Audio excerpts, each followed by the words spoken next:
They called me a nobody mouths full of steak I paid for.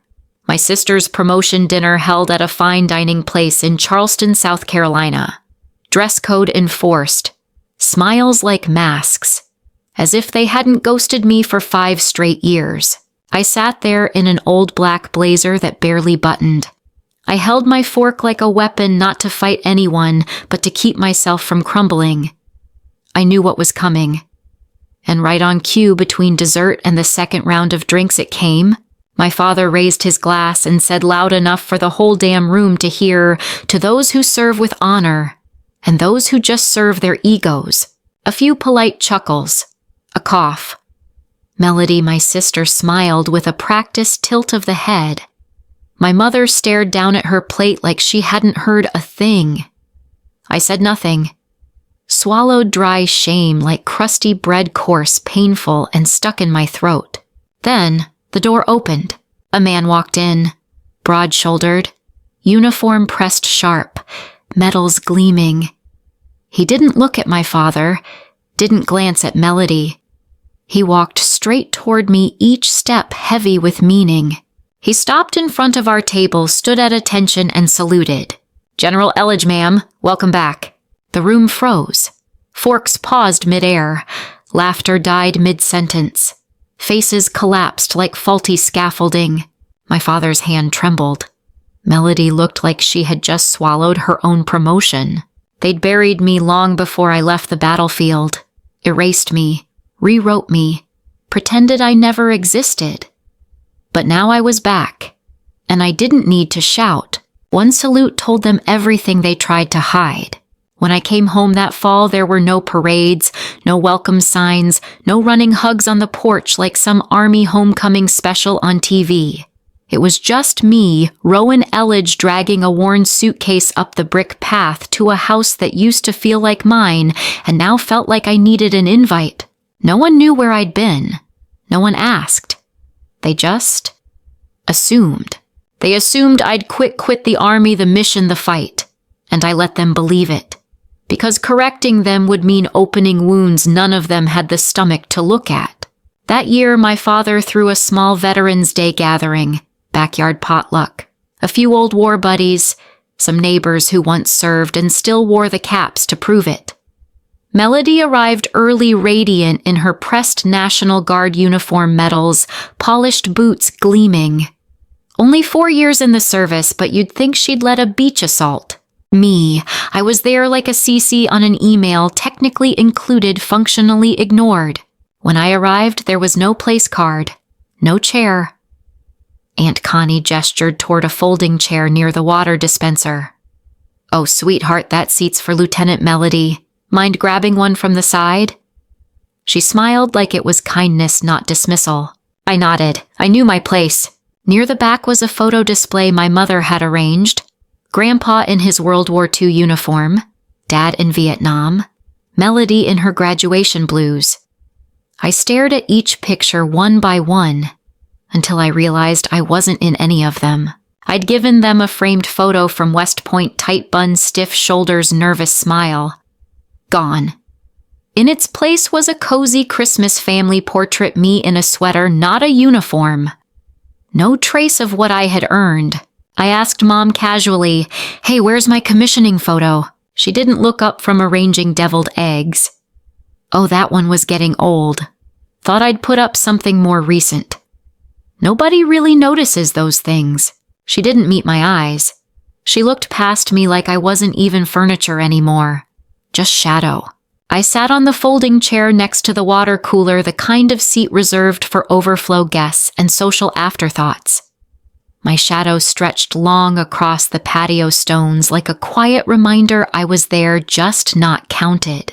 The main table buzzed with energy. Stories about Melody, her recent drills, her undeniable potential. Melody's being considered for officer training, my uncle boomed. Kids got a straight shot up the ladder. I smiled. Not because I was proud, just because it was safer than frowning. Later, a cousin Jake, I think, plopped down beside me with a soda and asked, "So what are you up to these days?" I opened my mouth, but Melody answered before I could speak. She used to do some kind of consulting, right? She said, laughing. Now she's probably just enjoying early retirement. Polite chuckles. Not cruel, but sharp enough. The kind of laugh that says, oh, that's it. Someone else chimed in. Office jobs are safe anyway. Better than doing nothing. I didn't flinch. I'd been trained to sit still through incoming fire, verbal or otherwise. I poured myself another cup of water. The plain white plastic cup. Everyone else had custom tumblers, Melodies with her initials, Dad's with a marine logo. Even the family dog had a bowl with his name. Me nothing. I stood quietly, walked toward the buffet. And that's when I heard a low voice behind me. Strickland. Rowan Strickland. I turned. An older man, salt and pepper crew, cut eyes sharp with memory. I think I saw your name on the Langley Tigray file, he said. That terrain evac strategy, impressive work. I blinked. I heard that plan was overwritten. He smiled faintly. Maybe, but it saved lives. I remember that. He paused. Not many people got credit for it, huh? I swallowed. No, but that wasn't the point. He nodded once and walked away. One look. One sentence. In a backyard full of people who couldn't or wouldn't remember who I was, he did. And for a moment, that was enough. As the old colonel walked away, I stood there a while longer, like the echo of his words was still warming the air around me. My name, in a classified file. Remembered. Acknowledged. It felt stranger than the silence of a slow-falling mortar. And just like that, I was back, not in body, but in mind. That night, the underground war room, smell of wet concrete, tension so thick it could cut skin.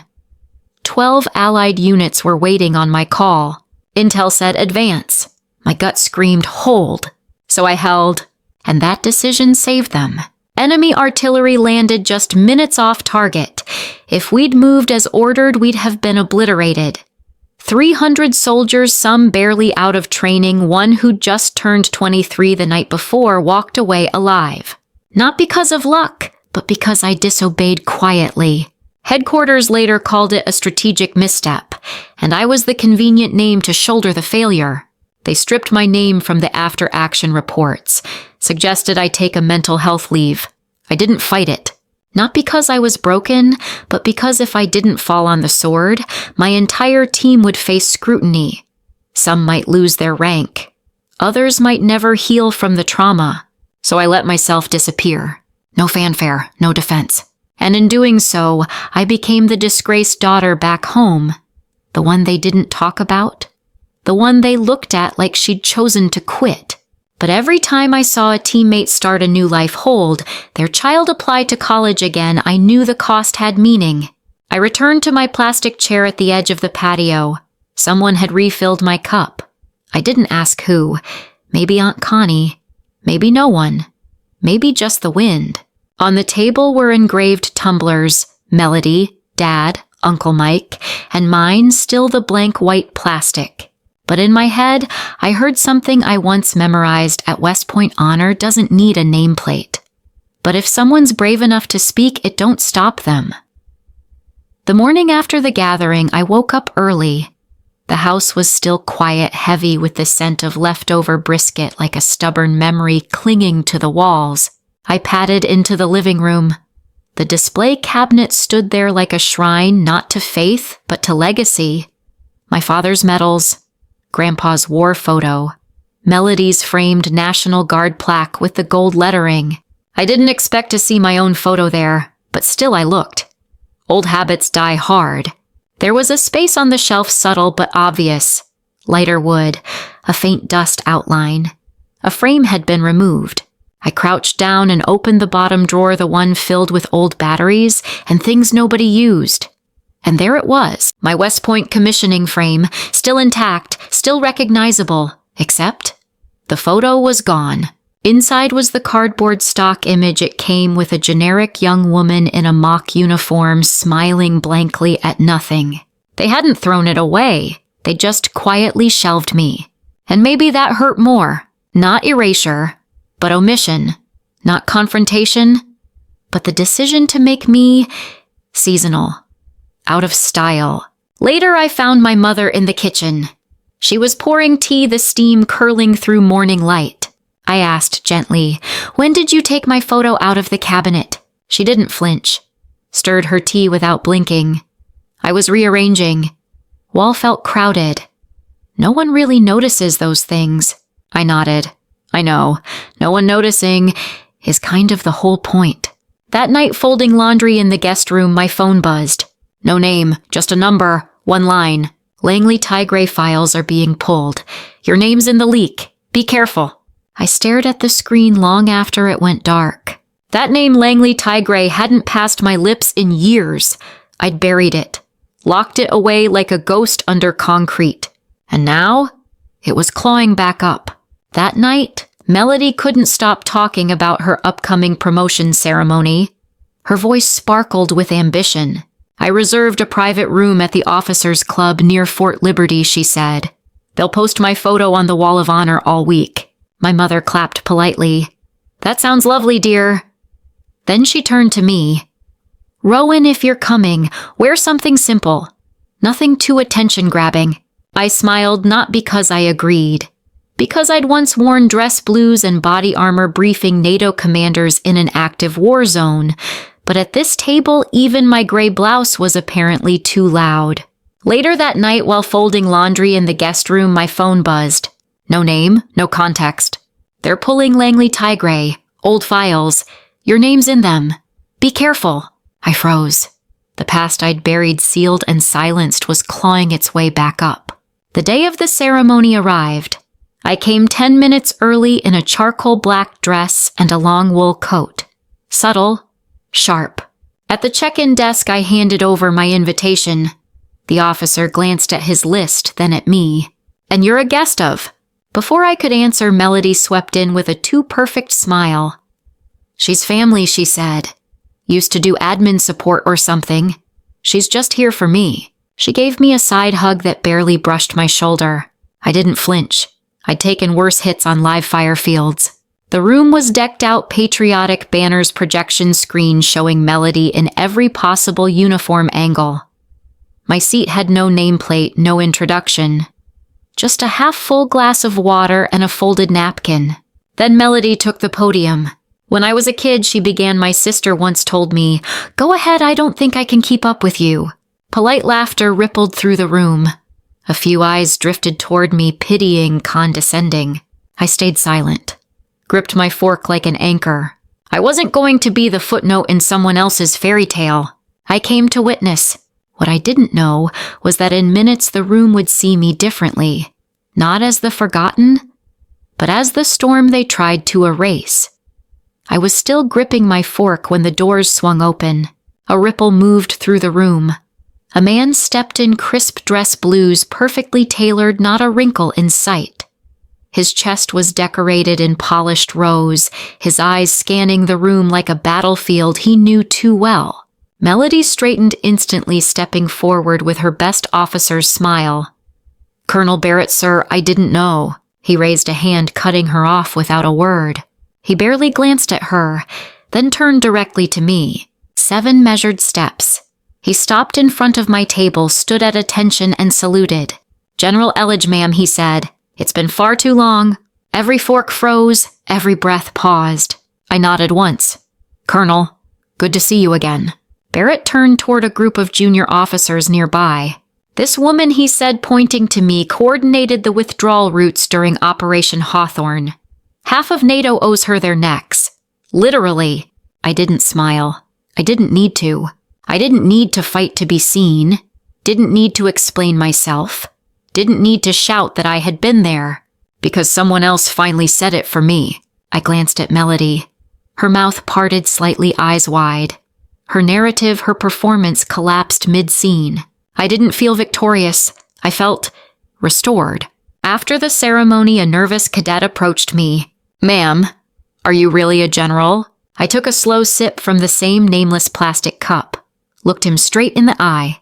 I once gave the order not to fire, even when I had clearance to, because there were children in the target zone. I leaned in just a bit. "You tell me, what rank does that deserve?" He didn't answer. He didn't need to. I left the room without saying goodbye. No hugs, no handshakes, no polite applause. I didn't come for closure. I came for truth to enter the room, and this time it did loud and clear. I thought after that night, after that salute, things might settle. That maybe the truth once spoken would finally hold the silence. But I forgot something. Truth doesn't stay still for long. The next morning I checked my inbox. Subject Langley T. Gray, strategic brief, urgent inquiry from John Rader, veteran military journalist, the kind who uncovers what others bury. The message was short. General Elledge, we've obtained a classified operations file related to Langley T. Gray. Your name appears as a commanding officer. There's a claim you authorized a maneuver resulting in civilian casualties. We're requesting confirmation or denial. Regards. I read it 3 times, then a 4th. My hands didn't shake. They locked. I knew that file, or at least I thought I did. Langley T. Gray wasn't a tactical failure. It was a trap laced with misinformation designed by someone playing both sides. That someone was Vaughn, head of intel back then.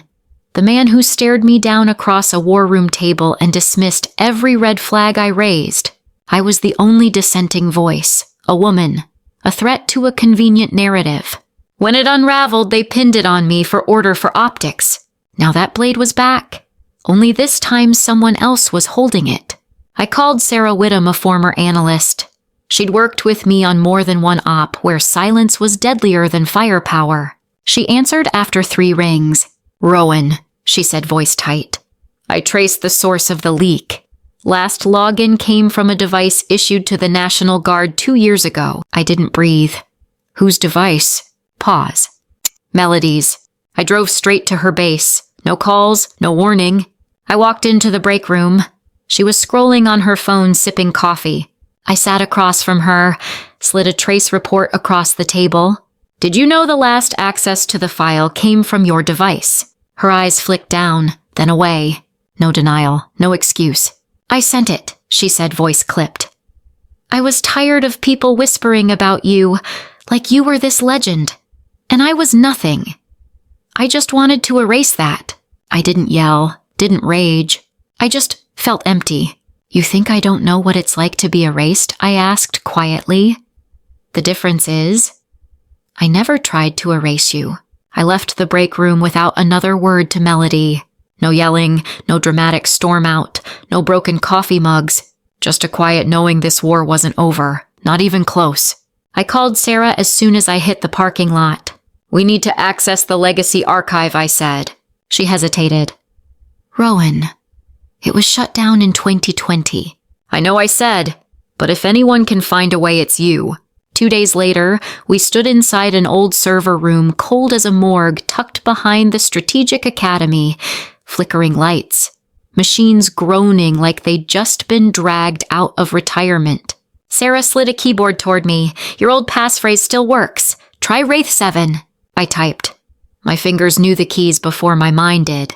The screen blinked, then bloomed to life. Folders, logs, one with a blinking red lock. That's the one Sarah said. Inside encrypted briefs, command memos, and one audio file, tucked inside a folder labeled Review Only. I clicked. A burst of static. Then a voice sharp, unmistakable. Reprioritize Sector Delta. I don't care what Langston says. Execute Strike Protocol 5A. Civilian risk noted acceptable. Vaughn, no question. A direct order, bypassing command, altering the strike zone that cost civilian lives. Then he blamed it all on miscommunication, on me. Sarah leaned in. If this goes public, he's done. Stripped of rank. Maybe even prosecuted. I nodded. But the cold in my spine wasn't from the AC anymore. By the next morning, my name was back in headlines, but this time not with disgrace. Internal inquiries began. Melody was suspended, facing potential discharge. I knew what had to be done. I pulled on my old service coat medals tucked inside the inner pocket and walked into the guard counsel's office. When they asked why Melody accessed the file, I answered without hesitation. She was acting on my directive. I asked her to reopen it to investigate an anomaly in the Langley T. Gray logs. Any breach in protocol is mine. A lie. But not betrayal. A shield. Because this time I chose to protect her even when she hadn't done the same for me. That night I returned to my temporary office at the academy. Something was wrong. The door frame had subtle pry marks, clean professional. Inside nothing looked disturbed. Until I opened the drawer. The USB, the one with Vaughn's voice, was gone. In its place a single sheet of paper. No name, no signature. Just one sentence. You think you're the only one who remembers how war works. At the bottom, a red seal, an eagle clutching arrows. I hadn't seen that insignia in a decade. An off-book intel unit dissolved after Langley Tigray, but clearly not dead. I called Sarah, no answer. Texted, no reply. Security logs said she left campus at 11:08 p.m. She was never seen again. She was gone. I was out of time. In 3 days, a high-level summit at Arlington. Top brass, international delegates, Vaughn. He wasn't attending to listen. He was attending to control the narrative. Colonel Barrett sent me a file, his usual flair for names. In case of fire, light match.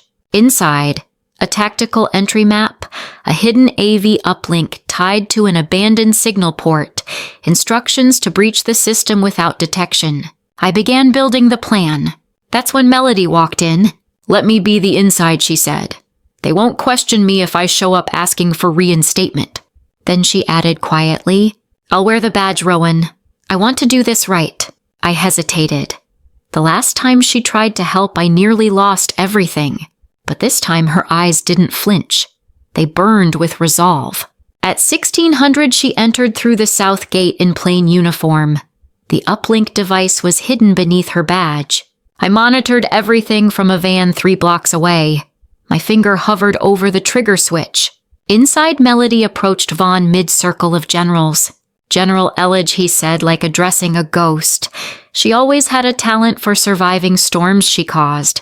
Then to Melody, you know why your sister's dangerous? Because she believes justice matters more than logistics. I hit the uplink. His voice flooded the summit. I fed false intel because a clean win reads better in headlines. Then static. Someone had found the relay. Cut it. I burst from the van. Ethan, my cadet, was already at the junction box. A shot rang out. He stumbled, hit in the shoulder. I caught him before he fell. He whispered, Don't let them win with silence. I tightened the makeshift bandage around Ethan's arm, propping him against the wall. I'd led units through enemy lines, but I had never felt this kind of fury. This wasn't about honor anymore. This was about a truth being weaponized against the wrong people. I sprinted back to the van, restarted the backup system. The screen flickered. Signal re-established. I stood tall facing the mic, not as a general, but as a witness. My name is Rowan Elledge, I began. I was once called a nobody, but today I carry a truth. When power manipulates records, soldiers die under false orders. Silence is not strategy, it's complicity. I played Vaughn's voice again. Uncut, unedited, undeniable. Inside the summit, you could hear the air leave the room. They didn't cuff us, didn't shout. They escorted us to a back corridor into a sterile room that smelled like bureaucracy and bleach. Vaughn entered minutes later. His face was composed, but his hands betrayed him tight, pale at the knuckles. He smiled cold. I'm offering you a solution, he said. You retire quietly. Your family's untouched. Your cadets remain safe. Your name preserved on agreeable terms. I didn't blink. You still don't understand, I replied. I never fought for legacy.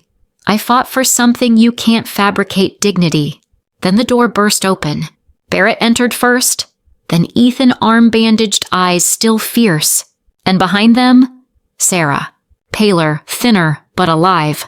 She stepped forward, placed a USB drive on the table like laying down a weapon. Full logs, she said. Fake orders, financial diversions, African Relief Fund embezzlement. Everything. Vaughn lunged. But Melody stepped between them. I used to be afraid of you, she said, voice like steel. Not anymore. I took an oath to honor, not blind loyalty. Security rushed in. But they weren't here for us. They took him. Outside, a nurse stopped me. He's stable, but lost a lot of blood. He'll need weeks to recover. I looked through the ICU glass. Ethan lay still, tubes and wires tracing life back into him. "He's not trained for this," she whispered.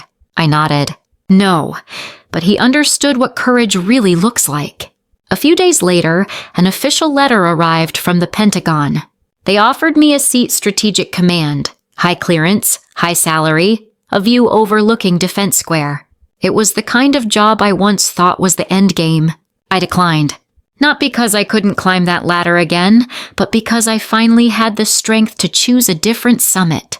I returned to the academy, to a whiteboard, a quiet room, a classroom full of cadets waiting to learn truths not printed in textbooks. The headlines rolled in. General Marcus Vaughn arrested for intel fraud, strike order manipulation, and defense fund embezzlement. And for the first time in years, my name wasn't beside his, as collateral, but as the one who exposed the lie. I was called to an internal hearing to verify motivations and responsibilities. The panel facing me, same faces that once waved off my warnings as noise. I wore no dress blues, no ribbons, just the truth. I didn't set out to become a symbol, I said. But silence is not neutrality, and I won't apologize for disturbing a peace built on falsehoods. The verdict: rank and honors restored. Charges waived under public integrity provisions. Melody formally reprimanded, but retained in service. We walked out of that room not as polished daughters, but as whole women. Later, I returned to my childhood home. On the hallway shelf, my West Point photo had been restored. It now sat next to Melody's graduation picture, a quiet rebalancing of memory. My mother stood nearby, fingers brushing the wood frame. "I never knew love could be that silent," she whispered. "And that cruel." I nodded. I didn't come to blame Mom. I came to let go. My father, silent for so many years, handed me a small wooden box. Inside was a letter, dated 3 weeks after I'd left active duty, in shaky, deliberate script. I didn't know how to say it, but I was still proud of you. I just didn't know if you wanted to hear it. I didn't read it right then. I folded it, tucked it into the inside pocket of my coat over my heart, right where it always belonged.